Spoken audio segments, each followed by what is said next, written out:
Okay, so I am working at Cerealist, which is located in close to Paris.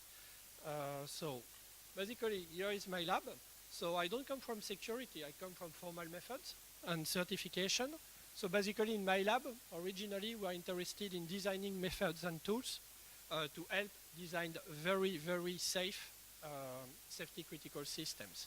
So we had a few success stories, notable like Airbus, Airbus. Typically, if you take the last Airbus planes, they have been designed, all the control command part has been totally verified with many different tools, including our own Framacy platform.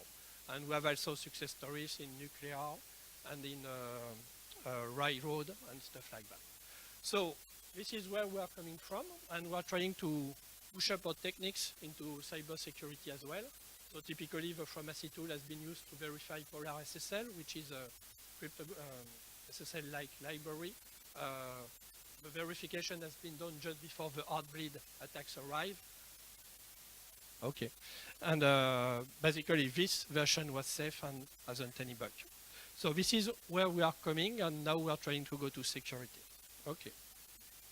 So what's the talk about in a nutshell? So the challenge I consider is code deobfuscation, or more especially trying to get automatic techniques to help the reverser to perform code deobfuscation. Standard tools like dynamic and statics are not enough. And my point is that semantic methods coming from originally designed for safety critical systems, but can be adapted and can help for code deobfuscation, but they need to be carefully adapted.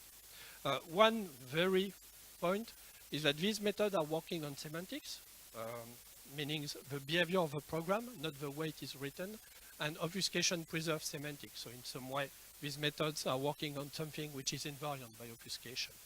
So the talk will try to show how these symbolic methods can help, as well as their limits.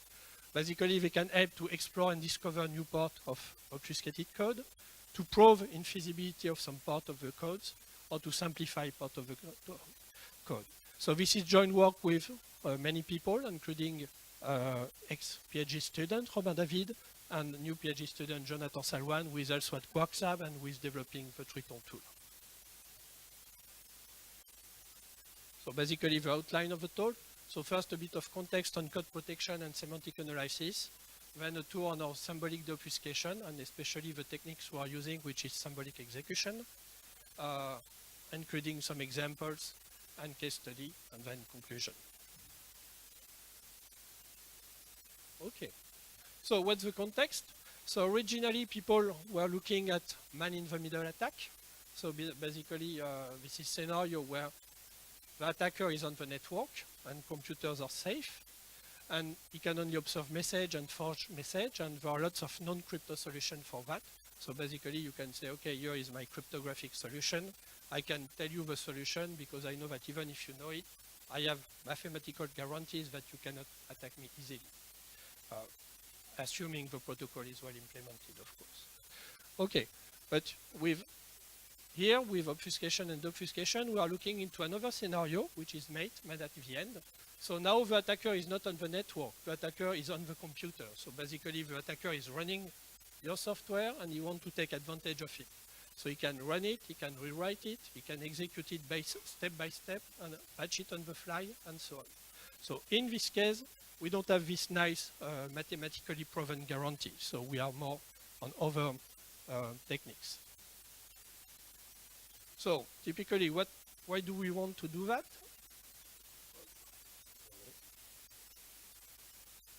Okay.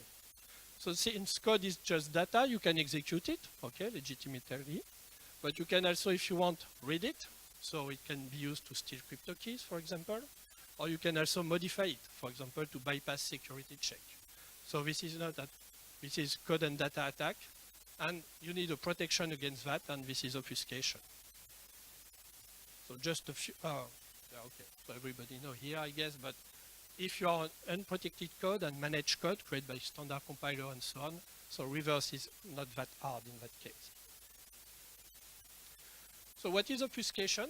Just a reminder. So basically the idea is that you have some program which is not very hard to understand. And then with obfuscation, you want to turn this program P into some program P prime, which do the same, morally, it behaves like the original program. It is roughly as efficient, okay, but it is very hard to understand. You want to transform your original program into some big block, big piece of code, very hard to understand. So basically, you want to protect your code, your PI, and stuff like that. So this is the goal of obfuscation. So since there is not yet mathematical proven solution, especially there seems to have some solution, but the problem is in the efficiency of the current theoretical solution. So people are usually relying on more ad hoc solution. So typically, if you take this book, you have many, many different kind of obfuscation and so on. There are commercial tools, there are open source tools. But remember, we don't have any mathematical proven guarantee. So it's not always clear what the strength of this technique is. So a few examples. This kind of obfuscation, what do we have? We have self-modification, encryption, virtualization, and so on. I will just describe a few one because after I will have some case study on them. So if you consider opaque predicate, what is opaque predicate? Basically, you insert branch in your code, but this branch, you know that they will always be true or always be false. So for example, you can do it with arithmetics. So typically, this arithmetic expression is always true. Okay. And how do you use this opaque predicate? Basically, you put your opaque predicate somewhere. You know that one branch will never be taken. Then you put some arbitrary code into that branch. So basically, the dead branch will point to spurious code. And hopefully, the reverser will waste its time into trying to analyze the spurious code. Okay, this is one technique. You can also have, for example, stack tampering. So here you will play that usually people tend to think that a return instruction go back to its natural color. Okay, but you can trick the program because in assembly there is no formal stack, so return is just some jump somewhere. So for example, here you have a call, then you modify the top of the stack and you return, which is just a jump, so you don't go back here, but you go somewhere else. So in that case, the return site is a spurious code, it is jump code, okay, so maybe the reverser will waste its effort on it. And you hide the real target of the jump. So maybe the disassembly tool will not find the real target. So with obfuscation, you can both add some spurious code and try to hide some legitimate code. Okay. Third example, virtualization. So it's a bit different. So in that case, the thing is, you don't ship your program P. You turn P into you design some bytecode, your proprietary bytecode, your own bytecode. And you have some virtual machine for this bytecode, homemade virtual machine. And now you don't ship your original program, but you compile it into your bytecode. And what you ship is your virtual machine plus as data this bytecode representing the program. Then at runtime, the virtual machine executes your bytecode and then it simulates this program. But the thing is now, if you try, for example, static disassembly, you don't get the structure of the original program, you get the structure of your virtual machine. And the structure of a virtual machine is always the same. Basically, you check the instruction, you decode it, you branch to the good opcode handler, and so on. So here you trade code for data. And so the goal must be to be able to recover the original code. Okay, so this is 3 examples of different obfuscation you can find. So naturally, the obfuscation is the opposite. You start from the protected code and you want to go back to the original code. Okay, that would be perfect. Or maybe you want to go back close enough to the original code. Or maybe you want the obfuscation to help you understand some aspect of the original code. So this is not really well defined here. You have a broad range of possibilities. It's not the same thing if you want only to steal one crypto key or if you want to really go back to the original code. But this is all put into the obfuscation. And obviously into the obfuscation, you can have very small steps, like getting the control flow graph and the instruction back. But you can also want, ideally, you would like to understand the behavior of the program and stuff like that. In this talk, we'll focus only on recovering basic step like a control flow graph or instruction. Okay, so why do we want to work on deobfuscation in an ethical manner? Basically, there are two scenarios. The first one is to assess the power of existing software code protection, because since you don't have any mathematical guarantee, the only way you have to ensure that some code protection tool is very good is to try to attack it, actually, and so to try to do the deobfuscation, okay? Another point, if you are working malware analysis, if you consider like APT or very, very sophisticated malware, in some scenario, you have to really understand what the malware is doing. Think of ransomware, think of like the hacking by Xtunnel by APT20I of American Democratic Party. In this case, you really want to understand what the malware is doing. But even most of these highly sophisticated malware, they are highly protected, and they are very obfuscated. So here you are in the scenario where the good guy is doing the deobfuscation against some obfuscated malware. And here the good guy is trying to check if to do the deobfuscation to check if the original obfuscation is strong enough to protect assets. These are our two scenarios. Okay, so this is the goal. Now that we know that we can do deobfuscation in an ethical way, how do we do that? Basically, it strongly relies on human experts. It strikes me when I talk with people from security, with experts. Actually, most of them use quite basic tools with syntactic reasoning or dynamic reasoning, and it all relies a lot on the skills of the expert, and it's quite amazing. But there is a problem, because obfuscation is done automatically. So if you can add very easily lots of obfuscation, mix them in an automatic way, and on the other end you have mostly a human, even if he's strong, at some point he cannot cope. So my point is that we need some better tooling there so that in some way the better tooling you have can reduce this automatic increase in the protection so that the human expert can still cope with the flow. And the thing you would like of such tool is to be able to find hidden parts, since with obfuscation you can hide parts of the code, so you would like to find them. You can add spurious code, so you would like to be able to prove that some part of the code are spurious. And you can also complexify some part of the code so that you don't recognize it just doing some simple operation. So you would like to be able to simplify that.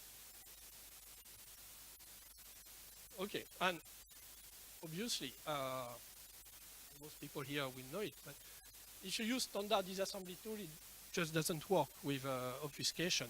So if you take IDA, so here normally IDA will just recognize that this is a switch, basically, that you can jump here, here, here, and here, and here.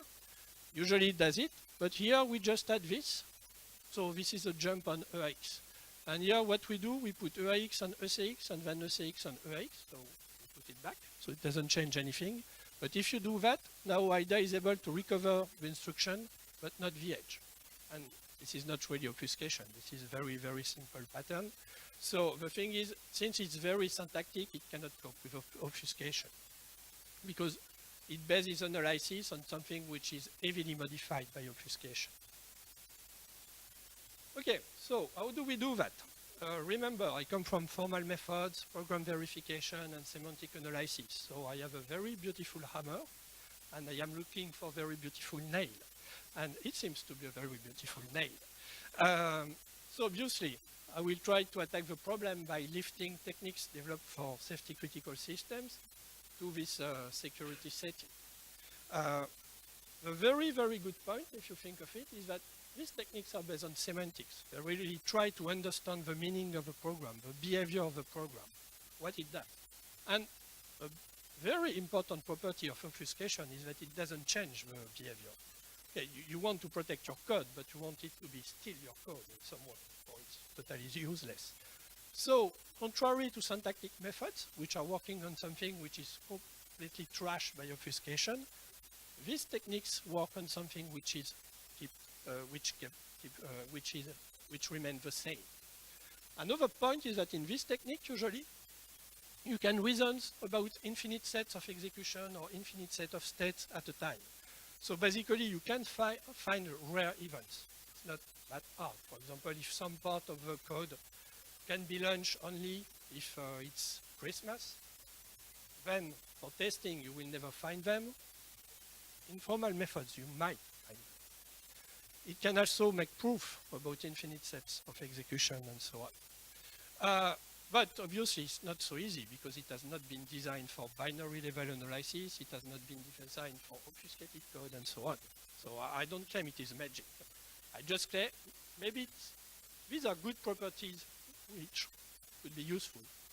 And so in the rest, I will, and also these techniques are based on, comes with strong theoretical ground and mathematical guarantee, so it's interesting as well. So I will try the rest to see how these techniques can be adapted to these three goals.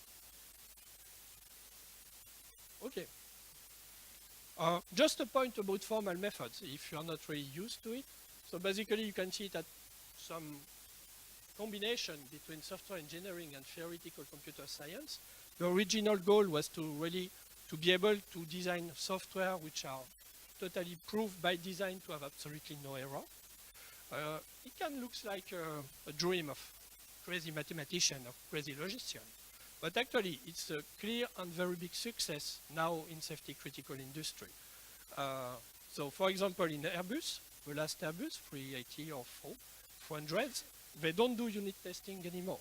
They don't care, they probe them. So if you are in this, if you take this kind of planes, you are in something which works because of formal methods. And so they don't do, they replace all the tests by formal methods proof. They also check all performance like worst case execution time and stack usage, memory consumption by formal methods.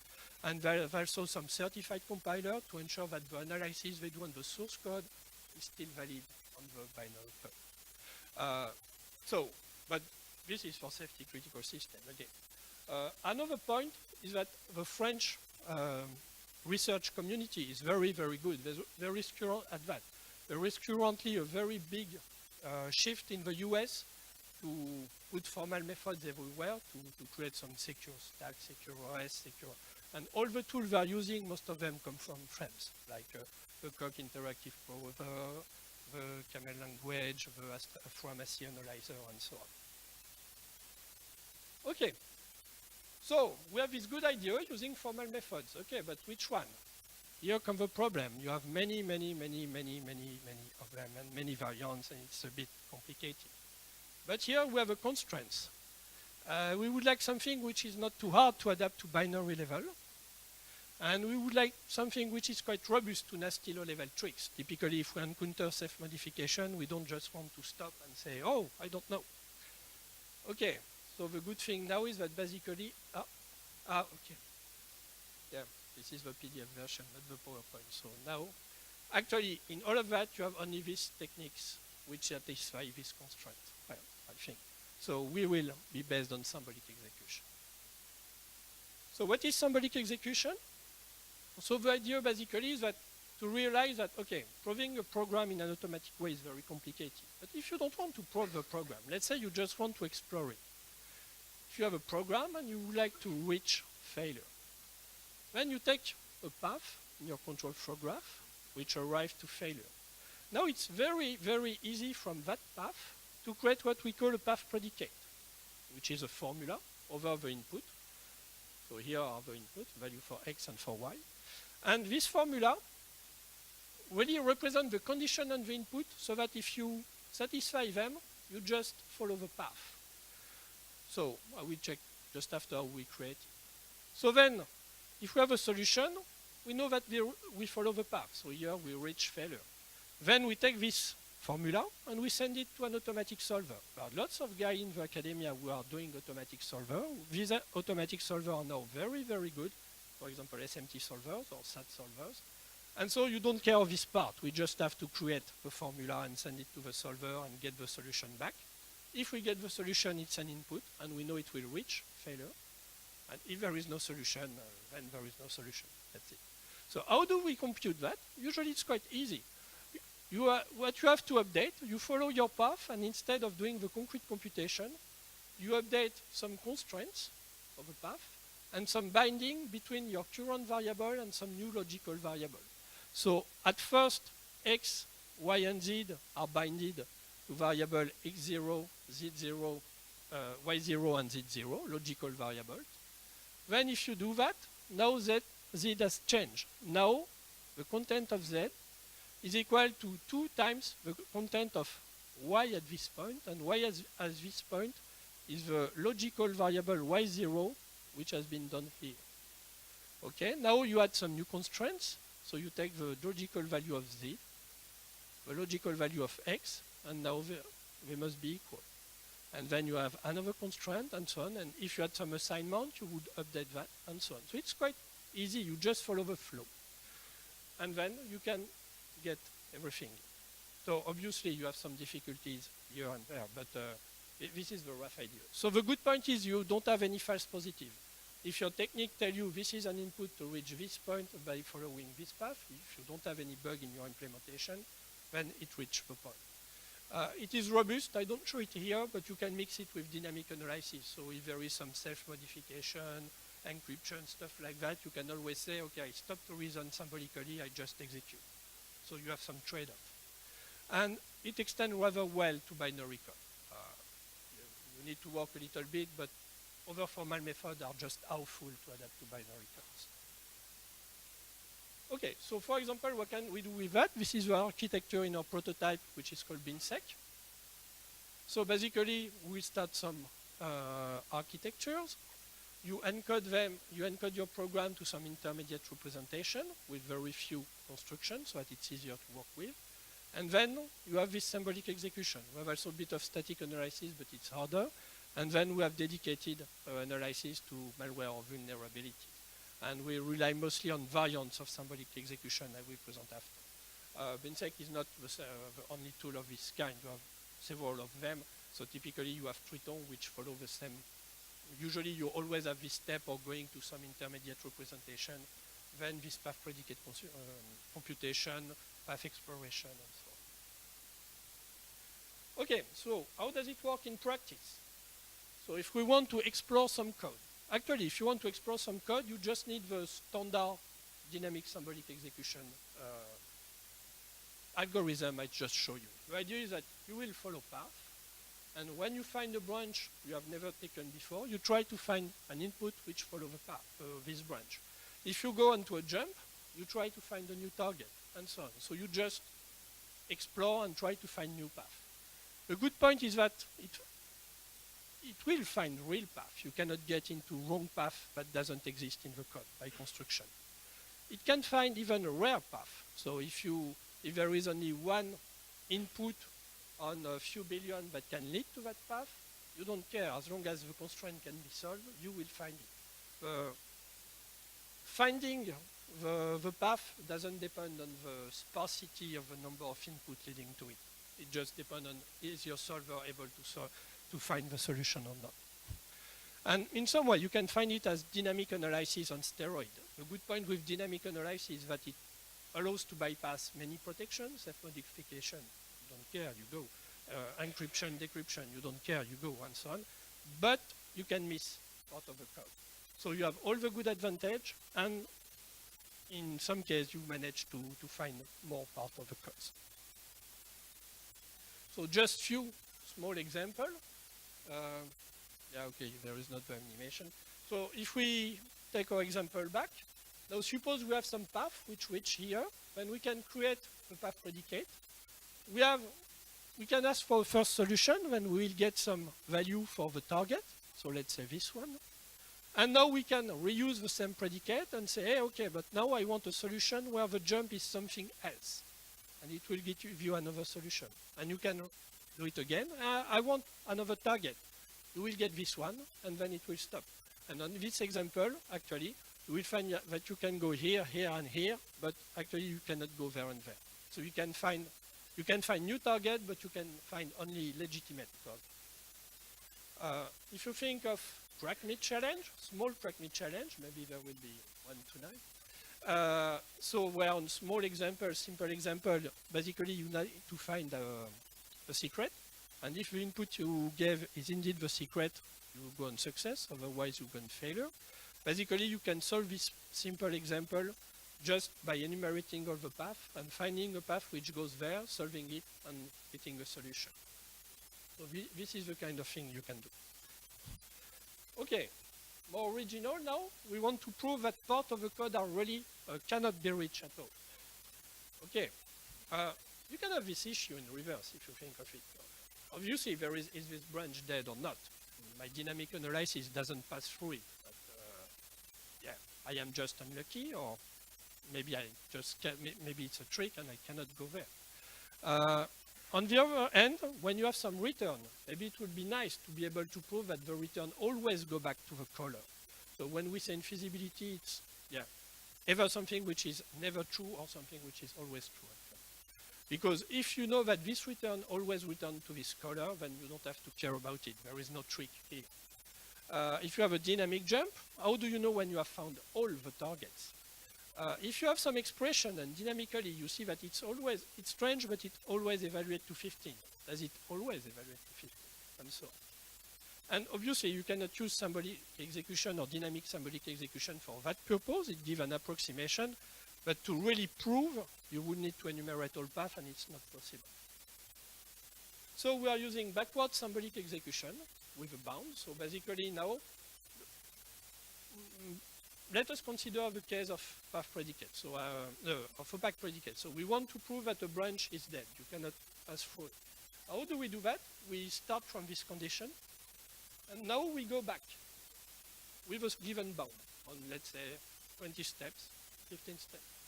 Okay, so we compute some formula which say that basically if any execution wants to reach this predicate with this value, it must first pass through this frontier and then respect this condition. And now if your solver say now that there is no such solution, it means that in some way define a frontier. Then you say that I start from the input, I want to go there with this property, but I know I will never go further than here. And so there is absolutely no execution that can go here and have a good property. Basically, the predecessor in cat step, the set of predecessor in cat step of the property you want is just empty. So with this, you can do proof, actually. And actually, it's also a very good property. It scales very well because it depends on the bound you give. It doesn't depend on the size of a trace, and it doesn't depend on the size of a program. Because forward symbolic execution may have difficulties to scale with the number of parts. Okay, a few case studies with that, which were done with Robin David. First one on packers. We took some packers, we packed some programs, and we checked some trace, and we wanted to see. So the packers have all the protections, and we wanted to see if we were able to detect some opaque predicate and some co-stack tampering and stuff like that. And actually, so the technique was able to go on quite big trace, and we were able to find many, many things. So basically, the technique was working from this point of view, and considering that there is on this trace there is also encryption, self-modification, and so on.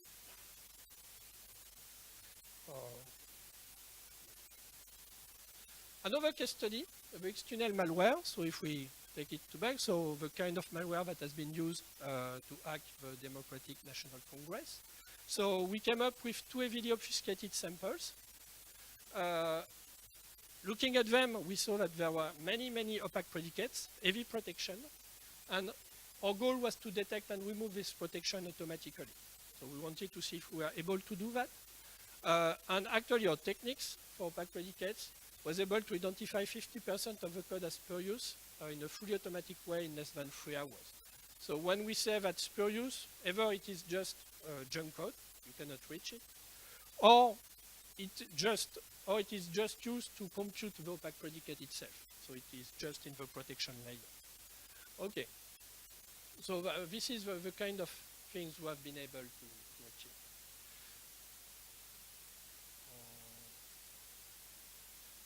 Okay, now, third part, simplification of the code. So we would like in certain case, the obfuscation is not used to mask the control flow graph, but to mask the kind of computation which is intended. And we would like to recover this hidden simple expression. You can think of junk code, we would like to remove it, junk computation, which are useless, opaque values, which are always the same value but look strange and stuff like that. And actually, symbolic reasoning is a priori well adapted because you have this formula, this symbolic expression, and very few operators. We could think of use it either normalization or rewriting rules. For example, you have a plus b minus a, and you should be able to compute automatically that it's b. Okay. I take simple case. And you can also have some kind of solver-based proof. For example, you have some complex expression, you have another expression, which is simpler, and you think they are equal, then you just ask to the solver, try to find me a counter example such that the two expressions are not the same. If there is no solution, then they are the same and you get your simplification. This is a rough idea. Okay, so the case study here is about devirtualization. So it has been done by Jonathan Salwan, who is not here today, it seems, on his tool Triton, and it is worked on at Quarkstar. So the challenge is the following. You have this virtualization step, and what we want to do is to go back to the original program here. We consider not arbitrary program. We consider small hash functions. Small programs, like typically homemade hash functions. Typically, you will find that in video games industry and so on. And it is the kind of function you want to be, that you want to be protected. Okay, so this is small function, but we really want to go back mostly to the original program. Okay, and especially at the end, we don't want the VM at all. We don't want of it. We don't want to see it. We don't care of the VM. Okay, so how does Jonathan do that? And so there are two steps basically. First of all, how does people do it usually? Usually they will have to try to identify in the code the part of the VM, the virtual program counter, the dispatcher, and so on. They will have to understand the bytecode, in some way to reverse the bytecode, and so on. The beauty of the approach of Jonathan is that you do it, but you totally don't know anything about the bytecode, and you are totally unable to know where the VM is. You just don't care. It's totally VM agnostic. How do you do that? You start with binary code, okay? You have some execution. So you use Triton, which is symbolic execution tool, so you are exploring the path. And the first idea is that on this path, basically you have two things. You have the normal management of the virtual machine, and you have the effect of the virtual machine, which corresponds to the effect of the program. And this is interleaved, normally. But the thing is, let us imagine you have a sequence here, and you have an instruction, and you go to another one. It will correspond to some opcode and another one. But you know that after this one, you have always this one. So here, the virtual PC counter will be put at some value. And it will always, in some way, say, I have only one possibility, which is here. So actually, the thing is that on your trace, what you will observe is that you have an interleaving of the virtual machine management and, let's say, the real program. But with simple simplification, like tenting and constant propagation, you can get rid of all the virtual machine aspects. So once here you have some simplification, you get rid of all the virtual machine aspects. You have only the effects of a real program. So at the end of these steps, you have kind of a tree of execution, which is cleaned of the virtual machine. Then the other trick is to go to LLVM intermediate representation, passing through Haribo for technical reasons. Once you are there, we basically send to LLVM a program which looks like a tree, and then you ask to LLVM to simplify it, because Clang LLVM has so many optimization and simplification that at the end he is able to reconstruct LLVM code, but typically duplicate opcode will be merged, everything will be simplified, and common part will be merged. So doing that, we hope that at the end we get a binary code which is mostly identical to this one without any protection. No virtual machine-based protection. Okay, so how does it work in practice? It works well, very, very well. It was presented by Jonathan at STIC last year, and actually we are working on we have more results, and we plan to try some publication soon. So Jonathan considers the Tigres challenge. So Tigres is an open source obfuscator, open access obfuscator. I don't remember if it's open source. So basically, when Jonathan tried it, so you had 7 class of challenge. On each challenge, you have the same kind of obfuscation, but you have 5 different codes. Okay, it's mostly small codes like hash-like function, exactly your target. We focus only on challenge 0 to 4 because for challenge 5 and 6, there is some self-modification, and Triton was not able to handle it at that time. But except for that, it shouldn't be different. And at the time Jonathan tried the challenge, only challenge 1 has been solved. All other challenges remain open. And basically with these techniques, Jonathan solved all the challenge 0 to 4. The thing is, every time he gets very, very close to the original code. So Christian Kolberg with the doing Tigres give us the original code and we could compare. Sometimes even he gets some code which is smaller, because you can, typically if your code contains useless instruction, then the technique will remove it. And it was very efficient. On 20 examples out of 25, it takes less than 1 minute, and often less than 10 or 20 seconds. In some examples it was harder. I will present it just after. Okay, so I hope you can see more things. So here are more details. So here are all the, basically in red, it goes quickly and with mostly no memory. So the hardest part is here and here, where basically you have, but it's still mostly 30 minutes with 20 gigabytes of RAM. And here is, let's say, 2 hours with less than 200 gigabytes of RAM. So you can have some SSD hard drive and basically do the job. So it's quite, I think it's very efficient for the service it gives. Fun fact about that, there were some protection about duplicate opcodes. They are merged, we don't care. There was one of the challenge as 2-level VM. Okay, it becomes harder, but we still managed to do it. And actually, now Jonathan has tested the techniques against all virtualization protection of Tigres, and the technique is really VM independent. Actually, it doesn't make any difference which protection is used. Okay, so this is the kind of thing you can hope to do with symbolic deobfuscation. So I think that it must really be taken into account by people who are doing the defense, because otherwise you can really have problems. Just a few words about limits and countermeasures. Actually, this topic is quite hot in the academic security conference today.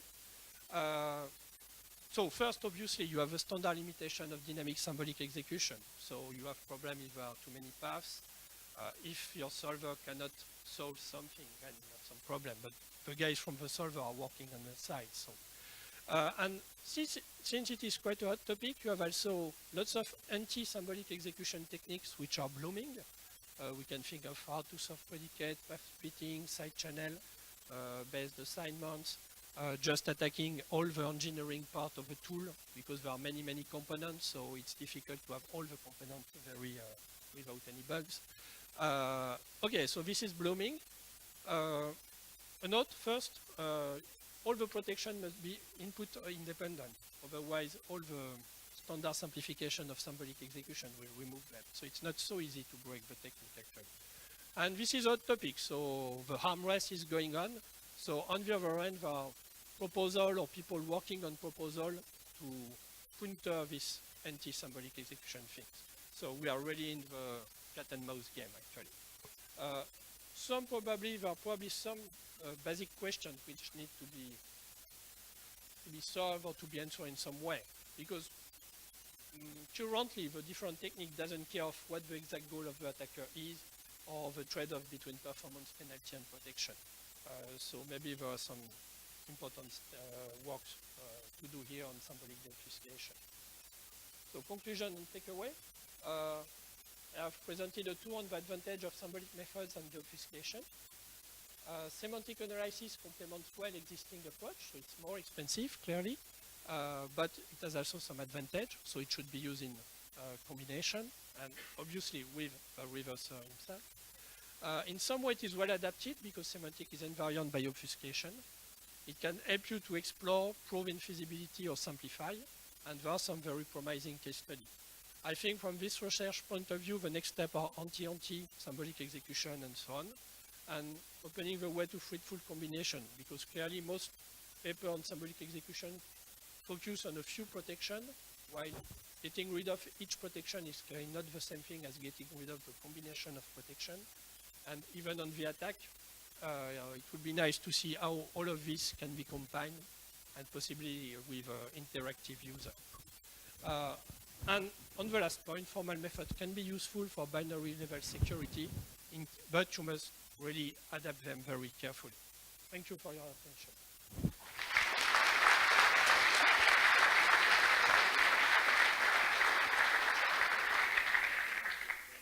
Thank you, Sebastian, for this pedagogical talk. We have time for a few questions.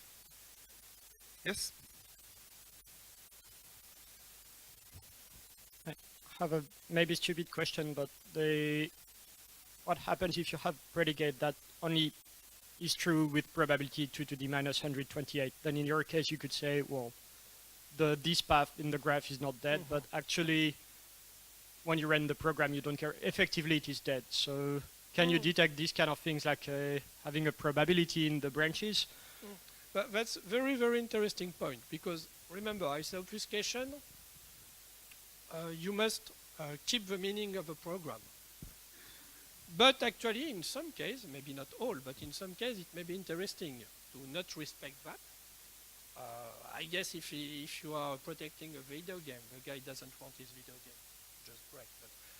So actually, I think this is a very interesting question on the protection and attack side. Now, if we do some kind of probabilistic obfuscation, typically, actually, the solver will just tell you there is a solution. He doesn't care. There is a lot of work going on the solver now on trying to have some approximation of the number of the solution. I mean, in an efficient way, without just enumerating them. But it is clearly not mature enough yet. But we can expect progress on that, so it would be very nice in that case to know that, okay, there is one solution, but actually on the space of solution, there is only, I don't know, less than 100 on 1 billion. So is it normal or not when it's to the reverser? Because if you think of, I can trigger this part only if it's Christmas, this is a case, or it's, yeah, you can pass it only once, but you want to explore it, but in the case you mentioned, you don't want to explore it. You can also maybe think of kind of probabilistic analysis, but clearly in null static analysis, probability makes everything much harder in formal methods. Formal methods have been clearly designed for the worst case, not for probabilities at first. Time for other questions? Remark? Yes?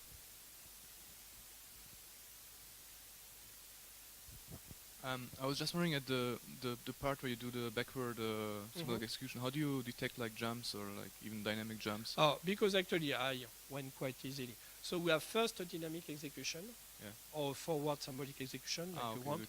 So it gives you some approximation of the control flow graph, and then you do your backward on that. So which means that in that case, the technique has both, it can false negative, so it can miss opaque predicate, but this is normal, but you can also have false positive because of the control flow graph approximation. Time for one last question. Okay, so thanks again, Sebastian. Thank you.